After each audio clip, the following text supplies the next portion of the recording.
안녕하세요. 희생파산 전문 변호사 장현정입니다. 빌린 돈을 갚지 못하고 연체를 하게 되면 사실 여러 가지 불이익이 생길 수밖에 없는데요.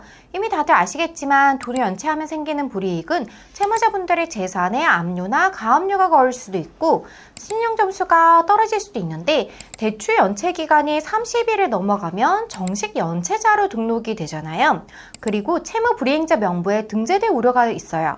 채무자분들이 많이들 착각하시는 부분이 개인회생만 하면 채무불이행자 명부에서 자동으로 삭제되는 거 아니냐고 하시는데 결코 그렇지 않으세요.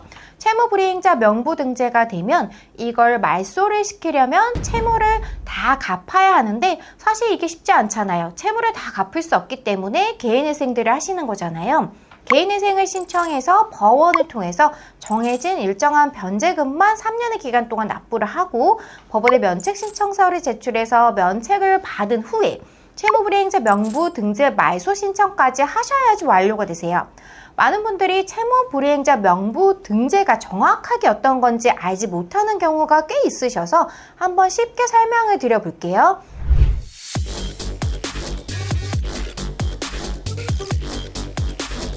채무불이행자 명부 등재는 과거 IMF 직후에 얘기하던 신용불량자를 말하는 건데요. 이름이 바뀌었어요. 그럼 어떤 경우에 신용불량자, 채무불이행자 명부에 등재가 되는지를 살펴보면 채무불이행자 명부는 법원이 가지고 있는 명부거든요. 여기에 등재가 되려면 판결이 확정된 후 6개월 동안 채무를 변제하지 않은 경우, 재산 명시기일에 출석하지 않은 경우, 바로 이 경우에 채무불이행자 명부에 등재가 될 수 있는데요.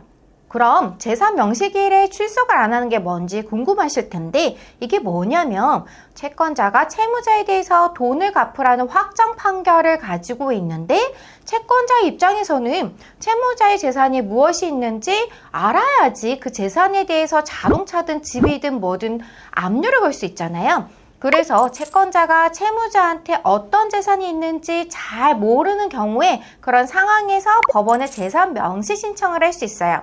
이 신청을 하면 법원이 채무자가 법원에 출석을 하게 되고 법원에 출석을 해서 자신의 재산이 무엇이 있는지 진술을 하도록 하는데 이때 진술하지 않으면 채무불이행자 명부에 등재가 되는 거예요. 내가 채무불이행자 명부에 등재가 되어 있는지 아닌지 잘 모르겠다. 이런 경우 있을 수 있잖아요. 그런 경우에는 관할 주소지 법원에 찾아가서 확인해 보시면 되는데요.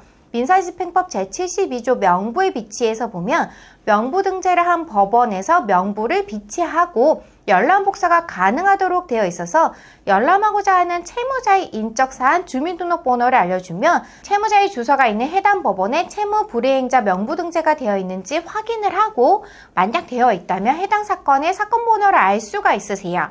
제가 이렇게 길게 채무불이행자 명부 등재에 대해서 설명을 드렸는데요. 그 이유는 여기 채무불이행자 명부에 등재가 되면 사실 채무자분들이 신용불량자가 되어서 일상생활에 어려움을 겪을 수밖에 없어요.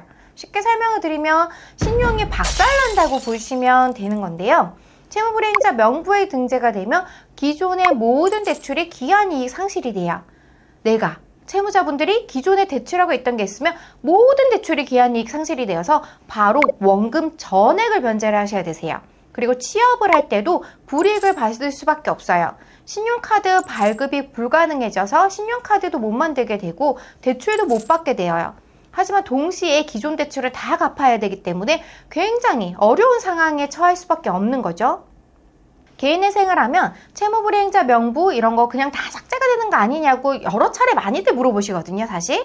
근데 개인회생을 하고 면책 결정을 받은 다음에 채무불이행자 명부 삭제 신청을 법원에 해야 돼요. 법원에 주도적으로 신청을 해야지 채무불이행자 명부 등록에서 삭제가 되실 수 있으세요. 개인회생을 한다고 끝이 아니라 이렇게 하나하나 챙겨야 되는 부분들이 있을 수밖에 없는 거죠. 개인회생은 하나의 사건이고 이 개인회생을 통해서 신청할 수 있는 것들이 또 생기고 그럼 그것들을 통해서 개별적으로 신청을 하셔야 된다는 것들이 꼭 기억을 해주시면 좋을 것 같아요.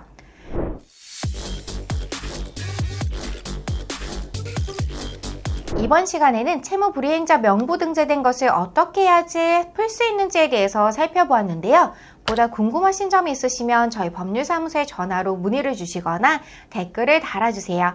지금까지 장현정TV의 장현정 변호사였습니다. 감사합니다.